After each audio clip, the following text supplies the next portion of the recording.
강남 법률사무소 31층. 이준혁 변호사는 창밖으로 흐르는 한강을 바라보며 깊은 한숨을 내쉬었다. 10년 가까이 이혼 및 형사 전문 변호사로 일하며 수많은 사건을 처리했지만 오늘따라 유독 마음이 무거웠다. 책상 위에는 새로 접수된 상담 신청서가 쌓여 있었다. 또 다른 가정이 무너지고 있었다. 변호사님, 3시 상담 의뢰인분이 오셨습니다. 비서의 목소리에 준혁은 자세를 바로 했다. 문이 열리고 30대 후반으로 보이는 여성이 들어왔다. 김서희라는 이름의 그녀는 눈가가 부어 있었고 손에 든 핸드백을 꽉 쥐고 있었다. 앉으세요. 편하게 말씀해 주시면 됩니다. 준혁의 부드러운 목소리에 서희는 천천히 입을 열었다. 남편이 대학생이랑 바람을 폈어요. 목소리가 떨렸다. 준혁은 조용히 고개를 끄덕이며 메모를 시작했다. 10년간 이혼 사건을 맡으며 깨달은 진리가 있었다. 분류는 습관이고 사람은 절대 변하지 않는다는 것. 남편분 연세가 어떻게 되시나요? 40입니다. 그 여자는 22이래요. 서희의 목소리에 분노와 슬픔이 뒤섞여 있었다. 준혁은 놀라지 않았다. 요즘은 연상연하, 유부남 유부녀를 가리지 않는 시대였다. 오히려 용서나 사죄를 구하지도 않고 뻔뻔하게 나오는 경우가 더 많았다. 언제부터 알고 계셨나요? 1달 전쯤요. 남편 핸드폰에서 메시지를 봤어요. 처음엔 믿을 수가 없었어요. 우리 아이가 이제 겨우 돌진했는데. 서희의 눈에서 눈물이 흘러내렸다. 준혁은 티슈를 건넸다. 이런 장면을 수백 번도 넘게 봤지만 익숙해지지 않았다. 며칠 후 준혁은 또 다른 의뢰인을 만났다. 50대 중반의 박영미였다. 그녀는 서희와는 달리 차분하고 냉정한 표정이었다. 남편이 평생 젊은 여자들만 만났어요. 40대 때도 50대 때도 그리고 이제 60대가 된 지금도요. 몇 명이나 되나요? 제가 아는 것만 3명이에요. 다 20대였어요. 영미는 담담하게 말했다. 마치 남의 이야기를 하는 것처럼. 남편은 공장을 운영해요. 거기서 일하는 외국인 노동자를 꼬셔서 오피스텔도 사주고 집에 돈도 보내주면서 관계를 유지했어요. 이번에 걸린 게 3번째예요. 그동안 참고 사신 건가요? 아이들 때문이었어요. 하지만 이제는 아이들도 다 컸고 저도 이제 해탈했어요. 변호사님, 깔끔하게만 정리해 주세요. 준혁은 영미의 단호한 눈빛을 보며 고개를 끄덕였다. 이런 경우가 가장 일 처리가 수월했다. 감정에 휘둘리지 않고 냉정하게 자신의 권리를 찾는 사람들. 재산분할 최대한으로 받아들이겠습니다. 위자료는 법정 상한선이 있지만 재산은 숨긴 것까지 다 찾아내겠습니다. 준혁은 그렇게 말하며 서류를 정리했다. 시중은행, 증권사, 모든 금융기관의 3년치 거래 내역을 조회할 계획이었다.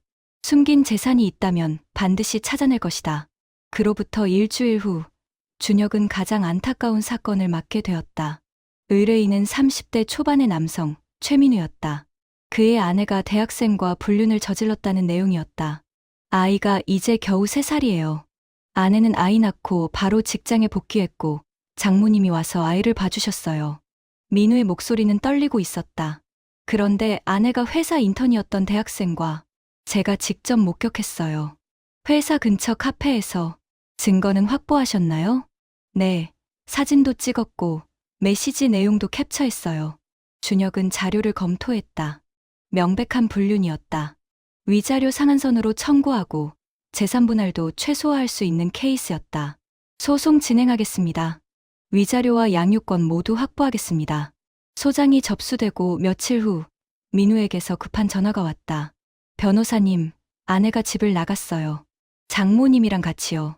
네. 아이는요? 아이를 두고 갔어요. 준혁은 순간 할 말을 잃었다.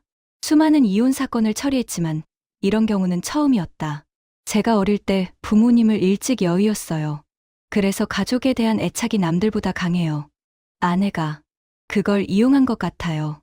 민우의 목소리에서 절망이 느껴졌다. 며칠 동안 민우는 유모를 고용하고 가사도우미도 불렀지만 힘들어했다. 그리고 일주일 후 그는 준혁의 사무실을 찾아왔다. 변호사님, 소송 취하하겠습니다. 네. 왜요? 아내가 돌아온다고 했어요. 소송만 취하하면요. 상간남에 대한 소송도 모두 취하라고 했어요. 그건 안 됩니다. 이미 증거도 다 확보했고 변호사님. 민우의 눈에서 눈물이 흘렀다. 저는 아이 없이는 못 살아요. 제발요. 준혁은 깊은 한숨을 쉬었다. 법적으로는 당연히 이혼이 되어야 마땅했다. 하지만 현실적인 문제, 심리적인 문제 앞에서 법은 무력했다. 알겠습니다.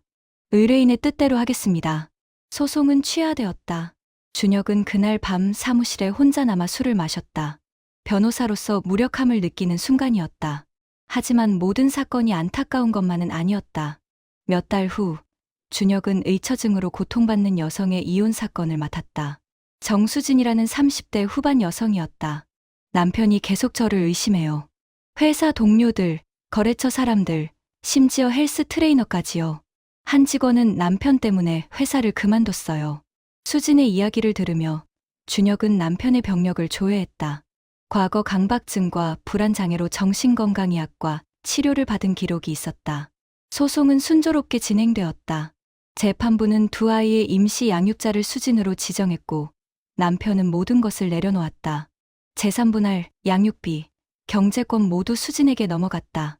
소송은 합의로 마무리되었다. 감사합니다, 변호사님. 덕분에 새 삶을 시작할 수 있게 됐어요. 수진은 밝게 웃으며 사무실을 나갔다. 준혁도 흡족했다. 좋은 결과였다. 그로부터 2년 후, 준혁은 우연히 수진의 SNS를 보게 되었다. 프로필 사진이 업데이트되어 있었는데 놀랍게도 남편이 의심했던 남자 중 한 명과 커플 사진이 올라와 있었다. 준혁은 화면을 멍하니 바라봤다. 남편의 의심이 맞았던 것이다. 수진은 남편의 병력을 이용해 이혼을 유리하게 끌고 간 것이었다. 나도 속았구나. 준혁은 씁쓸하게 웃었다. 10년간 이혼 사건을 맡으며 사람들의 온갖 거짓말을 봤다고 생각했는데 아직도 부족했다. 그날 저녁, 준혁은 초등학교 교사 부부의 이혼 사건을 마무리하고 있었다. 남편과 같은 학교 동료 교사가 불륜을 저질렀다는 내용이었다. 의뢰인은 처음 상담을 왔을 때 분노로 떨고 있었다. 제가 직접 학교에 가서 다 까발리겠어요. 교육청에 신고하고 학부모들한테도 알리고. 그러시면 안 됩니다. 명예훼손으로 오히려 선생님이 처벌받을 수 있어요. 그럼 어떻게 해요? 이대로 참으라고요. 준혁은 차분하게 설명했다. 저를 믿으세요. 제가 증거를 차곡차곡 모아드릴게요. 그리고 소송이 끝난 후에 합법적인 방법으로 복수할 수 있게 도와드리겠습니다. 소송은 6개월간 진행되었다. 준혁은 꼼꼼하게 증거를 수집했다. 두 사람의 메시지, 만남 장소, 시간, 모든 것을 기록했다. 그리고 판결이 나온 후 준혁은 의뢰인에게 서류 뭉치를 건넸다. 이걸 교육청에 제출하시면 됩니다. 징계가 나올 겁니다. 의뢰인은 서류를 받아들고 눈물을 흘렸다. 감사합니다, 변호사님. 정말 감사합니다. 한 달 후 소식이 들렸다. 두 교사 모두 중징계를 받았다. 같은 학교에서 불륜을 저지른 것이 문제가 되었다. 준혁은 만족스러웠다. 합법적이고 품격 있는 복수였다. 10년간 이혼 사건을 맡으며 준혁은 수많은 사람들을 만났다. 그 중에서도 가장 기억에 남는 사람은 이경숙이었다. 60대 초반의 그녀는 30년 넘게 가정폭력과 외도에 시달리며 살았다. 5살 때 한 번, 고등학생 때 한 번 이혼하려고 했어요. 하지만 남편이 싹싹 빌어서 용서했죠. 경숙의 목소리는 담담했다. 오랜 세월 감정이 무뎌진 것 같았다. 이제는 나를 위해 살고 싶어요. 소송은 성공적이었다. 재산분할도 제대로 받았고 경숙은 작은 식당을 차렸다. 그리고 1년 후 준혁의 사무실로 찾아왔다. 변호사님, 경숙은 초보 운전 스티커를 붙인 작은 경차를 타고 왔다. 환하게 웃으며 손을 흔들었다. 운전면허 땄어요. 제 인생 처음으로요. 준혁은 경숙의 변화에 놀랐다. 1년 전과는 완전히 다른 사람 같았다. 표정이 밝아졌고 옷차림도 화사했다. 사람 구실을 하게 됐어요. 변호사님 덕분에. 경숙은 울먹이며 말했다.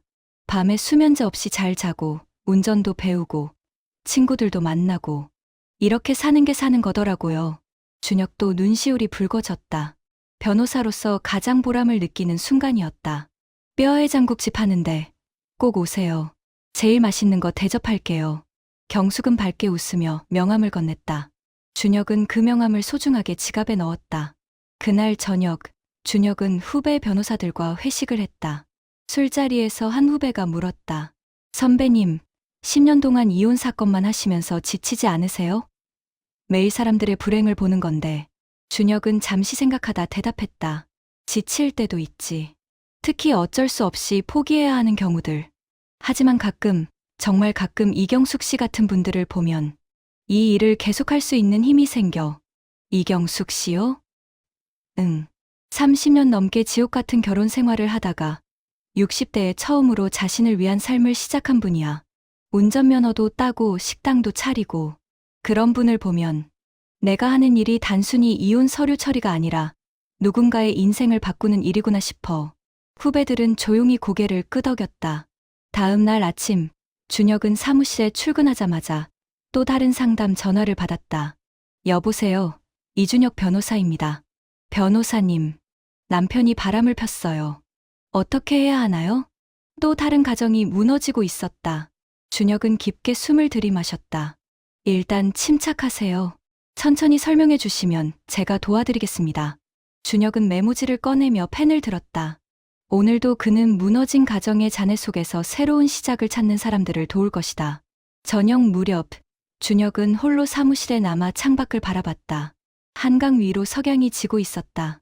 아름다운 풍경이었지만 어딘가에서는 누군가 울고 있을 것이다. 배우자의 배신에, 무너진 가정에. 핸드폰이 울렸다. 이경숙에게서 온 문자였다. 변호사님, 저 오늘 처음으로 여행 갔다 왔어요. 친구들이랑 속초에. 너무 좋았어요. 바다도 보고, 회도 먹고. 사진 보내요. 사진 속 경숙은 바다를 배경으로 환하게 웃고 있었다. 60대의 나이가 무색할 정도로 생기가 넘쳤다. 준혁은 미소 지으며 답장을 보냈다. 좋은 시간 보내셨네요. 언제 뼈해장국 먹으러 갈게요. 핸드폰을 내려놓고 준혁은 다시 서류 더미를 바라봤다. 내일 상담할 의뢰인들, 진행 중인 소송들, 정리해야 할 서류들. 분류는 습관이다. 사람은 변하지 않는다. 준혁은 중얼거렸다. 10년간 이혼 사건을 맡으며 깨달은 진리. 하지만 동시에 또 다른 진리도 알았다. 하지만 새로운 시작은 가능하다. 경숙처럼, 영미처럼 수많은 의뢰인들이 고통스러운 결혼 생활을 끝내고 새로운 인생을 시작했다. 그것이 준혁이 이 일을 계속하는 이유였다. 다음 날 새로운 의뢰인이 사무실을 찾아왔다. 40대 초반의 여성 한지영이었다. 남편이 헬스장 트레이너랑 바람을 폈어요. 또 다른 이야기가 시작되었다. 준혁은 메모지를 꺼내며 차분하게 물었다. 언제부터 알고 계셨나요? 증거는 확보하셨나요? 지영은 떨리는 손으로 핸드폰을 꺼내 메시지를 보여줬다. 명백한 증거였다. 복수하고 싶어요. 지금 당장 헬스장에 가서 다 까발리고 싶어요. 안 됩니다. 준혁은 단호하게 말했다. 불륜 피해자인 선생님이 전과자가 되면 안 돼요. 저를 믿으세요. 합법적으로 제대로 된 방법으로 복수할 수 있게 도와드릴게요. 지영은 눈물을 닦으며 고개를 끄덕였다. 알겠습니다. 변호사님께 맡기겠습니다. 준혁은 서류를 정리하며 생각했다. 또 한 사람의 인생이 바뀔 것이다. 고통스럽지만 필요한 과정. 그리고 그 끝에는 새로운 시작이 기다리고 있을 것이다. 창밖으로 해가 지고 있었다. 서울의 빌딩 숲 사이로 마지막 햇살이 스며들었다. 준혁은 깊게 숨을 들이마셨다. 오늘도 수고했어. 스스로에게 말하며 그는 다음 서류를 펼쳤다. 내일도, 모레도 그는 이 일을 계속할 것이다. 무너진 가정 속에서 새로운 시작을 찾는 사람들을 위해. 몇 달 후, 지영의 이혼 소송은 성공적으로 마무리되었다. 재산 분할도 제대로 받았고 양육권도 확보했다. 그리고 남편과 트레이너는 그 헬스장에서 더 이상 일할 수 없게 되었다. 변호사님, 정말 감사합니다. 지영은 밝은 표정으로 악수를 청했다. 이제 새로운 시작이에요. 아이랑 둘이서 잘 살겠습니다. 준혁은 미소 지으며 악수를 받았다. 행복하세요. 지영이 사무실을 나간 후 준혁은 창밖을 바라봤다. 또 한 사람이 새로운 인생을 시작했다. 그것만으로도 충분했다. 책상 위 달력을 보니 어느덧 12월이었다. 2024년도 얼마 남지 않았다. 준혁은 올해 처리한 사건들을 떠올렸다. 성공한 것도 있었고 안타깝게 끝난 것도 있었다. 하지만 확실한 것은 그가 도운 사람들이 조금씩 나아지고 있다는 것이었다. 경숙처럼 운전면허를 따고 영미처럼 당당하게 새 삶을 시작하고 지영처럼 아이와 함께 행복을 찾아가고. 핸드폰이 울렸다. 경숙에게서 온 문자였다. 변호사님, 저희 딸 결혼해요. 청첩장 보낼게요. 꼭 오세요. 준혁은 웃으며 답장을 보냈다. 축하드립니다. 꼭 가겠습니다. 그는 의자에 깊이 기대며 생각했다. 이것이 변호사로서 느끼는 가장 큰 보람이었다. 단순히 소송에서 이기는 것이 아니라 누군가의 인생이 나아지는 것을 보는 것. 저녁 무렵, 준혁은 사무실 문을 닫으며 혼잣말을 했다. 내일도 누군가를 도울 수 있겠지. 그렇게 그의 하루가 끝났다. 그리고 내일 또 다른 이야기가 시작될 것이다.